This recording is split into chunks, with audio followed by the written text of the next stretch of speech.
Service in Mobile has issued a severe thunderstorm warning for southeastern Baldwin County in southwestern Alabama, south central Escambia County in northwestern Florida until 12:15 p.m. Central Daylight Time. At 11:28 a.m. Central Daylight Time, a severe thunderstorm was located over Perdido Beach, or 4 miles east of Orange Beach, moving northeast at 10 miles per hour. Hazard, 60 miles per hour wind gusts. Source, radar indicated.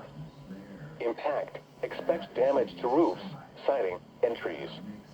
Locations impacted include Orange Beach, Lillian, and Perdido Beach. For your protection, move to an interior room on the lowest floor of a building.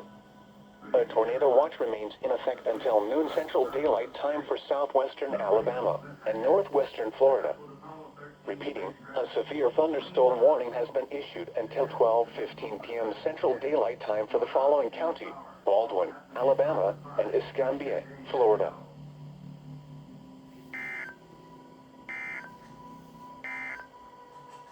The severe thunderstorm warning